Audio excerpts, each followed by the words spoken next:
Hello friends, my name is Yogesh, Mind to Know, life में coach and with brain activated. मैं आपको एक बता दूँ, मैंने एक आज बुक पढ़ा, उसमें मैंने एक अच्छा सा एक एक्सपीरियंस मैं शेयर करना चाहूँगा और एक काफ़ी एक मानो कि ऐसा एक लर्निंग बताना चाहूँगा। एक बुक में से मैंने एक चीज़ पढ़ी। एक बार स्वामी विवेकानंद एक रास्ते से गुज़र रहे थे और एक इंसान है, वो इंसान जो है पानी के ऊपर चलने लगता है और चलने लगता है तो और वो चिल्ला चिल्ला के बताता है लोगों को कि मैं जो है पानी के ऊपर चल रहा हूँ।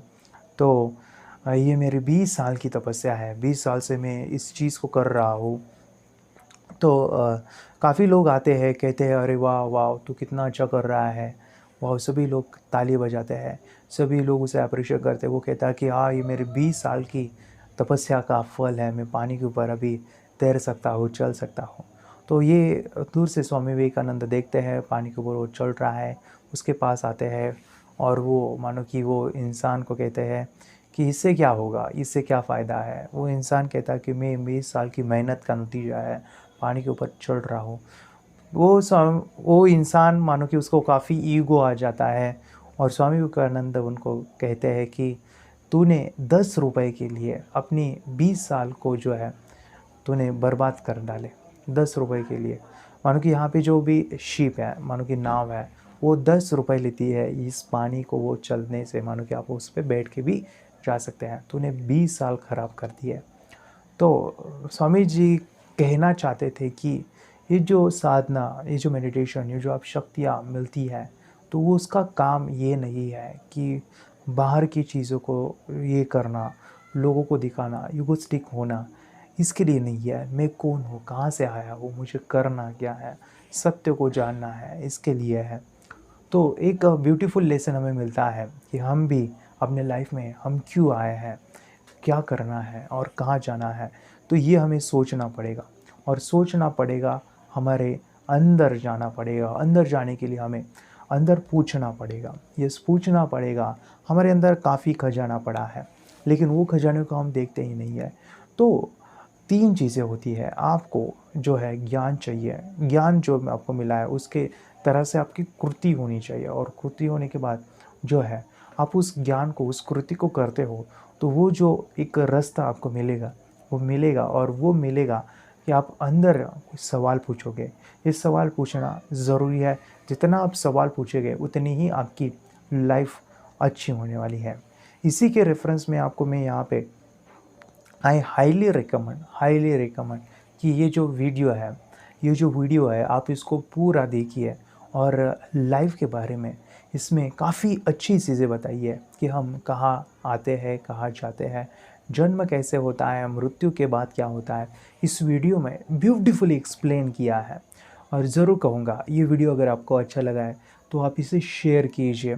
हमारे चैनल को अभी तक आपने सब्सक्राइब नहीं किया तो सब्सक्राइब कीजिए। और ये क्यों आया है, देखिए हम काफ़ी चीज़ें, मानो कि हर एक चीज़ में हम बारगाई से देखते हैं कि ऐसा मुझे चाहिए, ये चीज़ें प्रॉपर होनी चाहिए, ऐसा होनी चाहिए। लेकिन हमारी जो लाइफ है उसके बारे में हम इतना भी सोचते नहीं है। ऐसा कहा जाता है कि भगवान ने हमारी स्मरण शक्ति को, जैसे हमारा जन्म हुआ था उसको गायब कर दिया था। हम कहाँ से आए हमें कुछ भी पता नहीं है, लेकिन उसे ढूंढना, और जो भी साधु संत है, जो भी महापुरुष है, उसी की खोज में वो रहते हैं। तो ये जो वीडियो है आप देखोगे तो इसमें आपको काफ़ी चीज़ें अंडरस्टैंड होगी कि हमारा लाइफ का अल्टीमेट पर्पस क्या है, हम किस लिए आए हैं, कहाँ से आए हैं, जाना कहाँ पे है, विश्व चेतना क्या है, कॉस्मिक एनर्जी क्या है। It is a so wonderful video, आपको बहुत अच्छा लगेगा। ज़रूर इस वीडियो को पूरा देखिए। Thank you very much, thanks.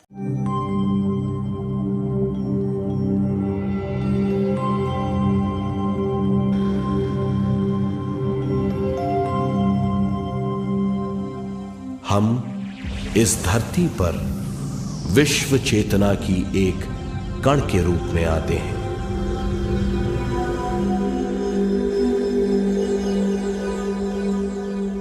उद्गम स्थान से हम स्वयं के प्राणमय शरीर का एक ढांचा लेकर आते हैं। हम इस धरती पर अनोखे अनुभव करने आते हैं। अपने अनुभवों के लिए हम एक गर्भस्थान या कोख चुनते हैं, हम माता पिता, वातावरण और हालात चुनते हैं। जीवन का पूरा ढांचा स्वयं को मालूम होता है। मां को चुनने के बाद चेतना का एक कण मां के गर्भस्थान में प्रवेश करता है। चेतना का मां के गर्भस्थान में प्रवेश होने के बाद गर्भस्थ शिशु में प्राण आते हैं।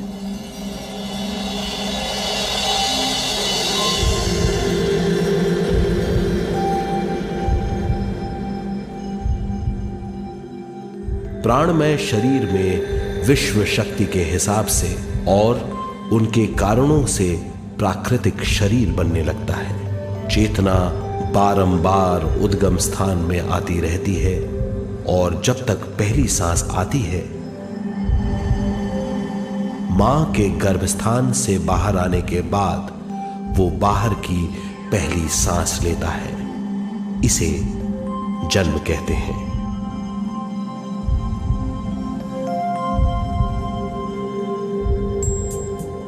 पहले दिन से 7 वर्ष तक हमें उद्गम स्थान का आभास रहता है। 7 वर्ष की उम्र से दिमाग अपना आकार लेना शुरू करता है। 14 वर्ष में यह क्रिया पूरी हो जाती है। बुद्धि की क्रियाशीलता 14वें वर्ष से शुरू होकर 21वें वर्ष में संपूर्ण हो जाती है। 21वें वर्ष से 28वें वर्ष तक मनुष्य शरीर, दिमाग और बुद्धि के मिश्रण का अनुभव करता है। 28वें वर्ष की उम्र से जीवन उसकी स्वयं की बुद्धि पर निर्भर करता है। अगर मनुष्य स्वयं से आगाह नहीं होता तो उसकी चेतना शरीर और दिमाग के बीच में अटकी रहती है और यहीं से सारे दुख शुरू हो जाते हैं। वो हालात समझ नहीं पाता, इससे हर बात सोचनीय हो जाती है। वो अपने आप को गुप्त कठोरता के आंचल में छुपा लेता है। कठोरता विश्व शक्ति के बहाव को रोक देती है, जिसके कारण वो शारीरिक बीमारियों के दबाव और तनाव में फंस जाता है। वो अपना जीवन बिना सावधानी के बिताता है। वो अपने जीवन का उद्देश्य नहीं समझ पाता। वो बचपन से जवानी, जवानी से बुढ़ापे तक जीवन बिताकर पृथ्वी से सिधार जाता है। वो अपने जीवन का उद्देश्य पूरा नहीं कर पाता।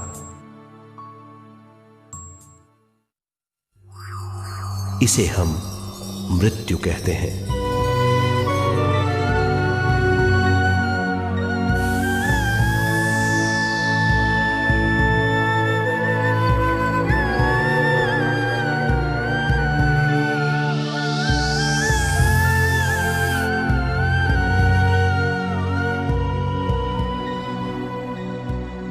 मृत्यु के बाद भी उसके दिमाग का कठोर स्तर, गलत बूझ चेतना को उद्गम स्थान नहीं पहुंचने देती।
गलत बूझ के कारण अपना स्वर्ग और नरक खुद पैदा कर लेता है और छोटे दर्जे का आध्यात्मिक जीव बनकर रह जाता है।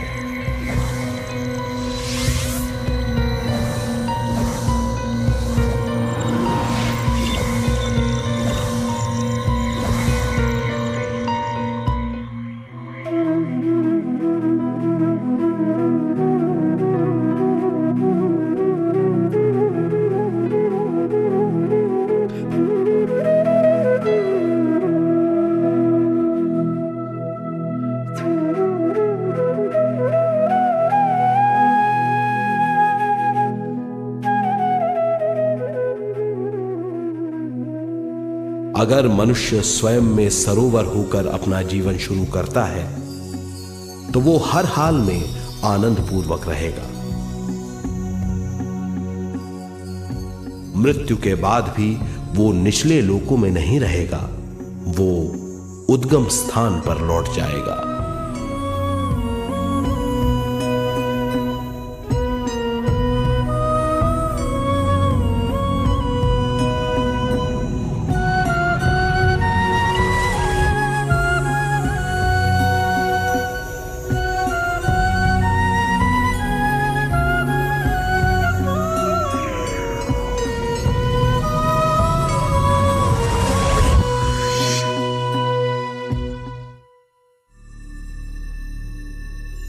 दिव्य चक्षु अनुभव और सूक्ष्म शरीर अनुभवों से ज्यादा ज्ञान प्राप्त होता है। इस ज्ञान से जीवन और मृत्यु का अर्थ समझ में आता है। शरीर, दिमाग, बुद्धि, स्वयं और जीवन की शक्ति अच्छी तरह समझ में आएगी। मनुष्य समझ जाएगा कि चेतना विश्व शक्ति और ज्ञान का मिश्रण है। चेतना शक्ति और ज्ञान पाने के लिए पृथ्वी पर आती है। सदा सच्चाई के सहारे जीने से मनुष्य पूरी सृष्टि की निर्माण व्यवस्था को पूर्ण रूप से समझ सकता है।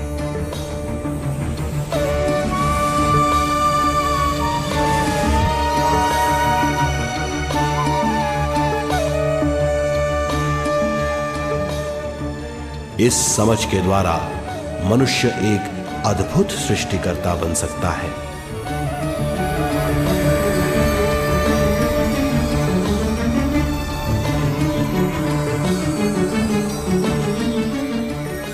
और फिर मनुष्य का हर वाक्य ब्रह्म वाक्य होगा।